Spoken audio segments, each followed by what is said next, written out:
Assalamualaikum warahmatullahi wabarakatuh. Perkenalkan, nama saya Ratna Zulfarosda. Saya dosen di Fakultas Pertanian Universitas Merdeka Pasuruan.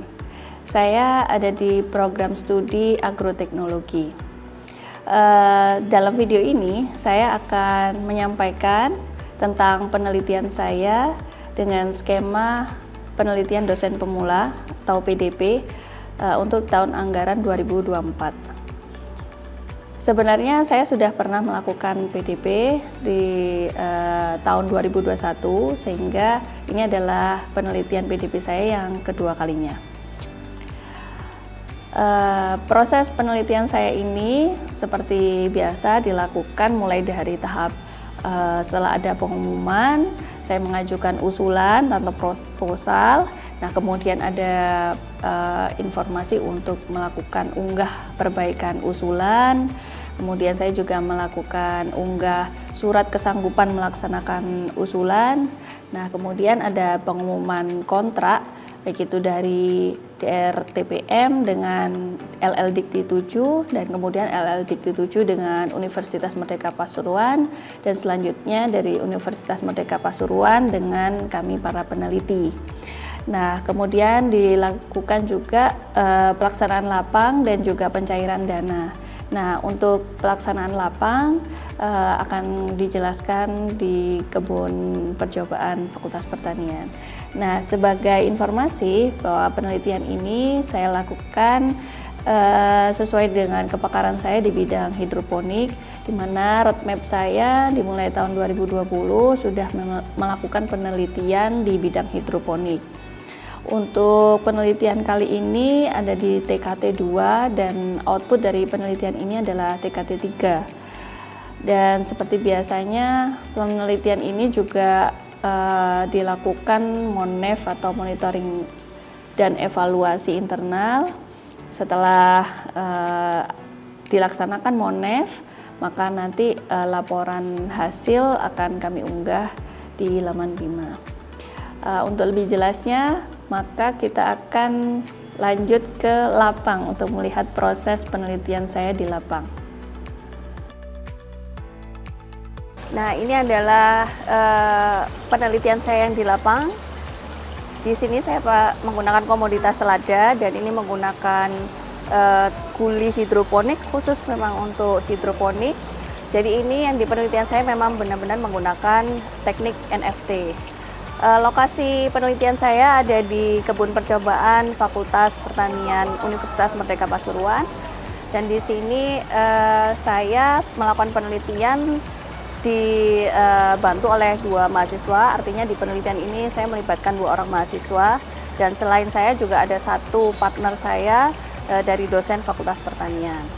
Dan untuk lokasi penelitian yang dilakukan di sini memang fokusnya adalah di lokasi dataran rendah, karena Pasuruan ini memang lokasinya dataran rendah dan juga dekat dengan pantai. Jadi untuk melakukan praktik budidaya hidroponik itu biasanya memang tantangannya ada di suhu. Nah, dari penelitian saya yang pernah saya lakukan, untuk penelitian yang sebelumnya itu saya melakukan percobaan di penggunaan asam fosfat. Nah, penggunaan asam fosfat ini juga kaitannya dengan bagaimana pertumbuhan tanaman ketika memberikan asam fosfat ke air tandon dibandingkan dengan larutan asam yang lain untuk menurunkan pH. Karena dengan pH itu mungkin akan ada perbedaan hasil. Nah, ternyata dari hasil penelitian sebelumnya, asam fosfatlah yang memberikan hasil yang terbaik, dan hasil penelitian tersebut, pemberian asam fosfat itu saya terapkan juga di penelitian yang sekarang. Nah, ini bisa dilihat ada penelitian, ada tulisan-tulisan di penelitian saya, misalkan di sini W24D, ini maksudnya adalah penggunaan water heaternya selama 24 jam. Nah, sedangkan yang di sebelah sini ada W22T6, nah itu maksudnya water heaternya di suhu 22, dan ini di timer atau hanya berjalan 6 jam. Nah, Ini untuk suhu 24 derajat. Sedangkan misalkan di sini ada satu contoh yang lain, misalkan ini W28, berarti di sini water heaternya di suhu 28 derajat Celcius dengan waktu penggunaannya hanya 6 jam. Untuk penggunaan 6 jam ini digunakan timer. Nah, di timer ini disetting bahwa di jam menyalanya water heater itu adalah di jam 10 sampai jam 16 gitu.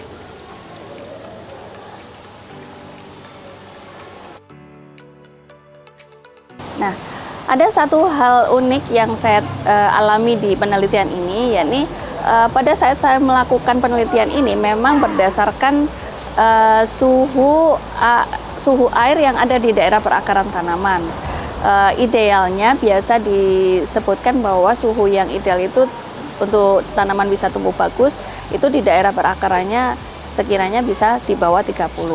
Namun ketika saya melakukan penelitian ini ternyata meskipun air hidroponiknya ada di suhu 33 sampai 35 untuk siang hari dan secara rata-rata perharinya 29 sampai 30 derajat Celcius, untuk 9 perlakuan itu menunjukkan pertumbuhan daun, pertumbuhan tanaman selada ini cukup bagus gitu.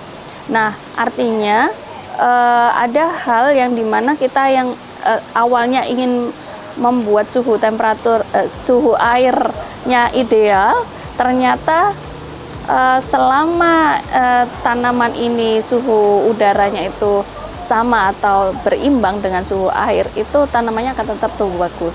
Nah, ini juga saya lakukan studi literatur, ternyata ada penelitian serupa, sehingga di kesimpulannya menyebutkan bahwa suhu di area perakaran ketika dia seimbang dengan suhu yang di udara, nah tanamannya akan tetap bagus. Misalkan di suatu tempat itu suhu udaranya 30, lalu kita membuat controlling untuk suhu di akarnya itu di 20 derajat Celcius atau 25 derajat Celcius, itu ternyata pertumbuhannya juga tidak maksimal karena tidak seimbang antara suhu yang di akar dengan suhu yang di daun. Gitu.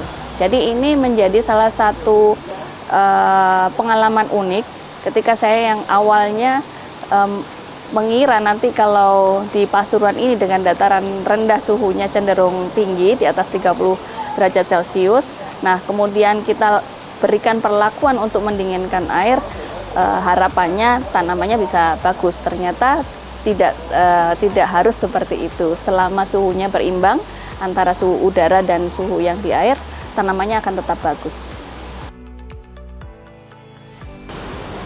Dalam penelitian ini tentunya tidak semuanya mulus-mulus saja. Pasti di setiap penelitian itu ada kendala. Nah, kendala yang saya alami dalam penelitian ini yang pertama adalah fungsi water heater. Water heater ini memang memiliki fungsi kontrol di suhu, pengaturan suhu, tetapi tidak bisa menurunkan suhu. Jadi ketika suhu air itu sudah 30 derajat misalkan, lalu kita ingin menurunkan di 28, itu tidak bisa. Jadi dia hanya bisa mengontrol di 30 dan tidak bisa juga lebih rendah dari 30 itu.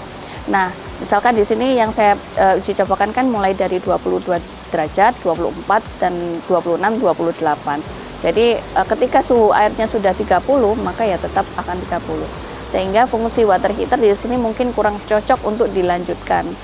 Opsi keduanya untuk penelitian selanjutnya adalah penggunaan chiller untuk kolam, sehingga kita bisa menurunkan suhu itu selama beberapa waktu, kemudian kita tunggu respon dari tanaman itu sendiri. Nah, kemudian kendala yang kedua memang terjadi saat semai dan setelah semaian itu ditanam, kemudian ada lagi problem, yaitu instalasinya memang kita kadang ada aja kebocoran.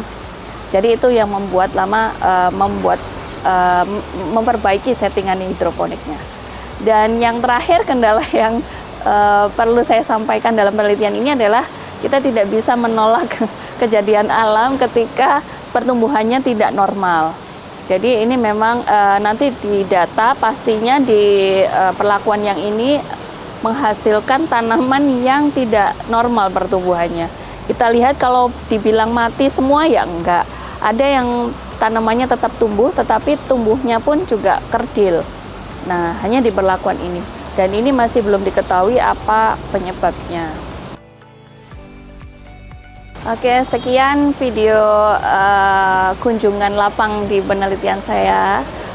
Untuk ucapan terima kasih saya sampaikan kepada Direktorat Riset Teknologi dan Pengabdian kepada Masyarakat, Kementerian Pendidikan Kebudayaan, Riset dan Teknologi, juga LL-Dikti 7 Jawa Timur, dan LPPM Universitas Merdeka Pasuruan, dan rekan-rekan di Universitas Merdeka Pasuruan, serta semua pihak yang terlibat dalam penelitian ini.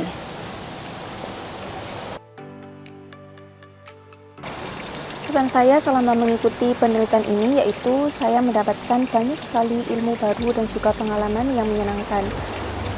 Yaitu dengan penelitian ini saya bisa membuat saya mencoba hal yang belum pernah saya lakukan sebelumnya. Jadi kesan saya selama mengikuti penelitian hidroponik ini merupakan pengalaman baru saya. Ternyata menanam tanpa tanah efisien dan semenarik ini. Banyak sekali hal baru yang saya pelajari tentang pertumbuhan dan pentingnya nutrisi pada tanaman selada ini. Pengalaman ini menginspirasi saya untuk terus belajar dan mengembangkan hidroponik yang lebih baik.